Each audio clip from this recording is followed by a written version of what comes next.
Hey Jeffco, Dale Munholland here, and I'm back with a minute with the contract. And today we're going to look at, you guessed it, Article 7, evaluations.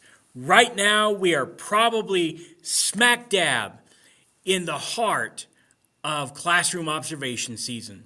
This is about the time when the administrators are scrambling and they're getting into everybody's classes to get that observation done before we head out on winter break. So what do you need to know about evaluations?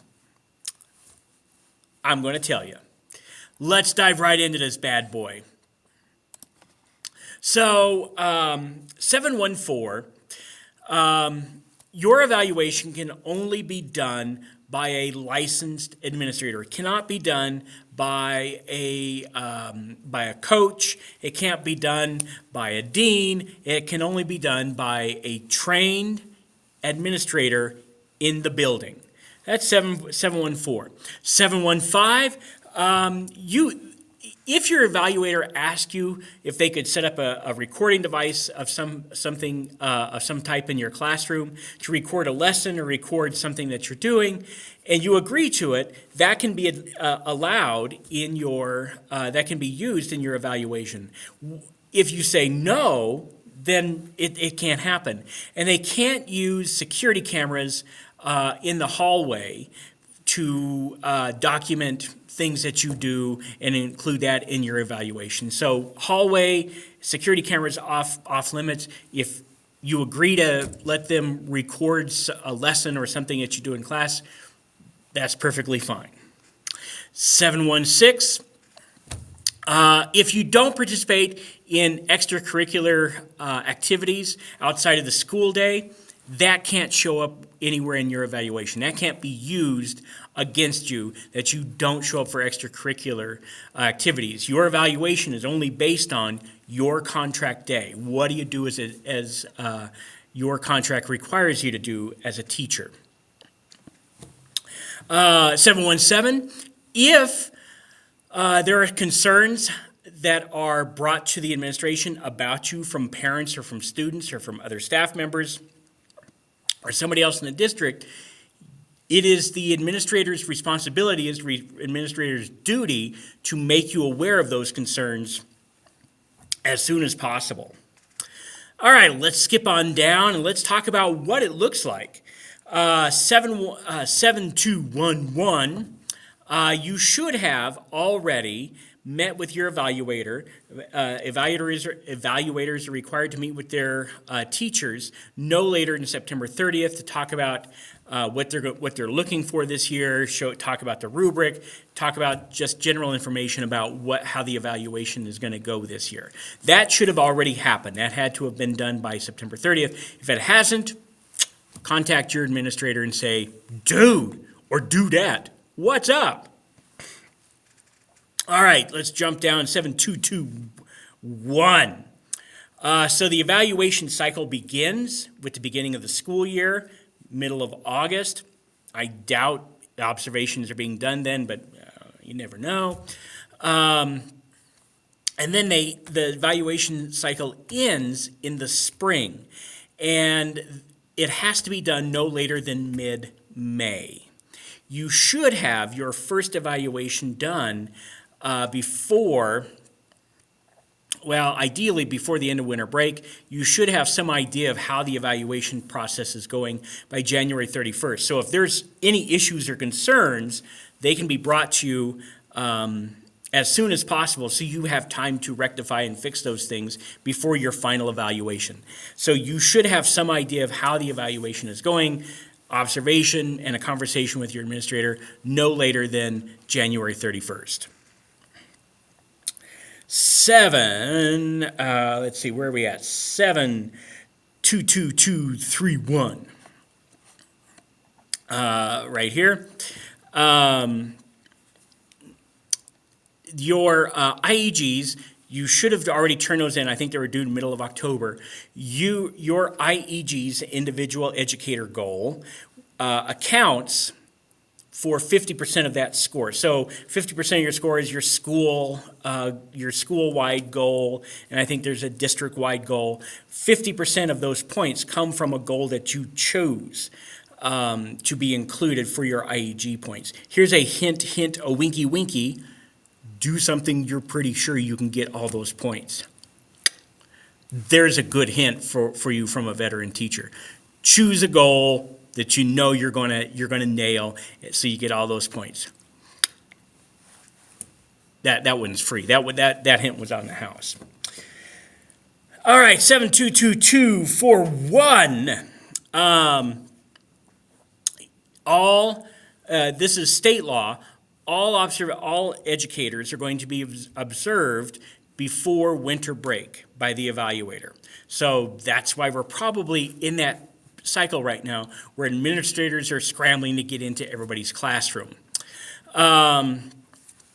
If you are a non-probationary teacher, you just need to be observed one time. If you are non-probationary, you are observed 2 times. Or if you're on a PIP or some other plan such as that, you'll probably be observed more than once as well.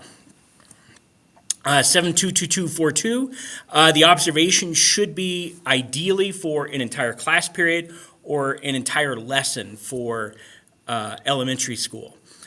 Probably we're looking at between 45, 50 minutes, maybe an hour total observation. That can be broken up into different chunks, but they have to be sizable chunks. They can't come in for 5 minutes and then 5 minutes and then 5 minutes and then 5 minutes and then add all those 5 minutes up and say, well, that accounted for one class period.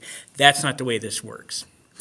So it should be an entire lesson or an entire class period, between 40, 50, maybe an hour total.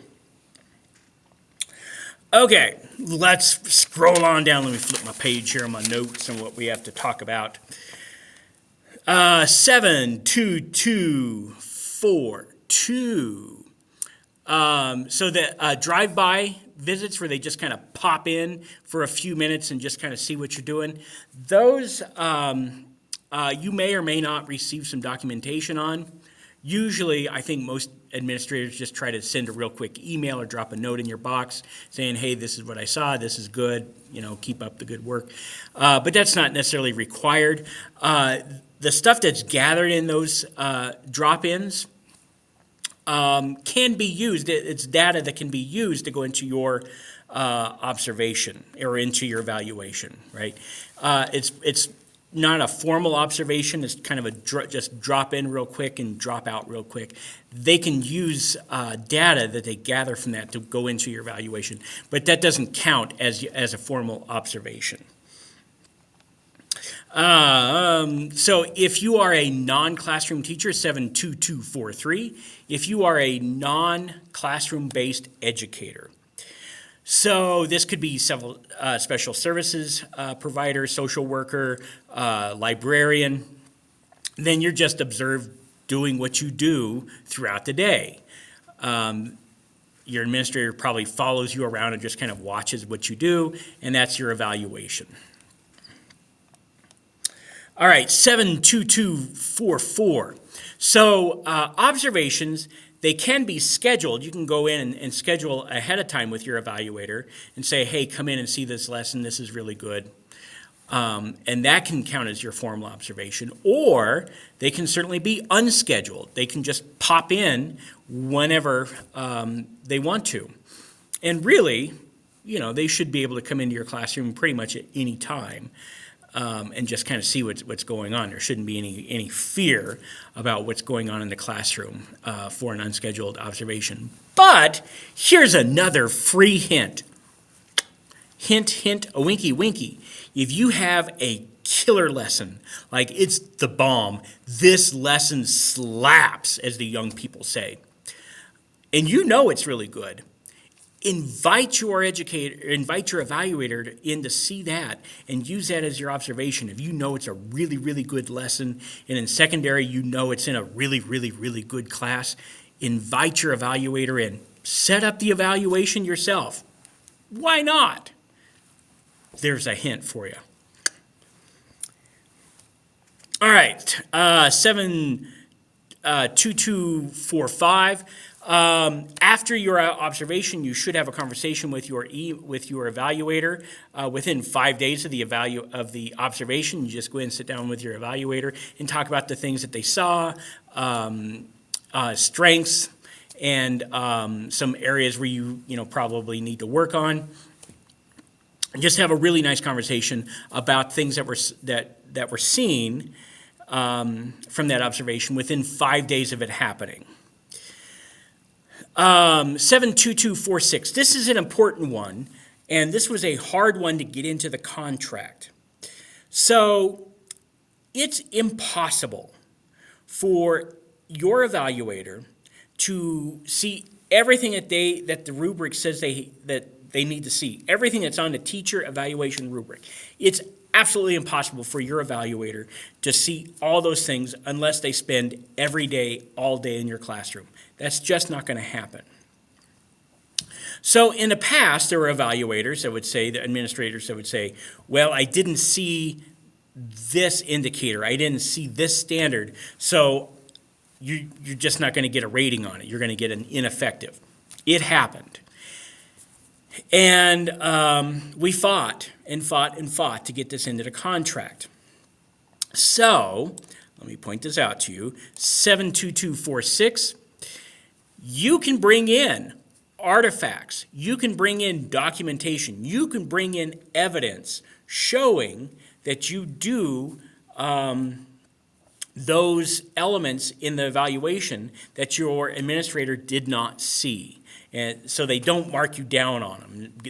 So they don't say, well, I didn't see it, so you don't get credit for it. That's not the way this works. If you can bring in evidence, you can bring in documentation to show, to support that you do those things in your classroom, do it. And it'll be counted into your evaluation. That's an important one, 72246.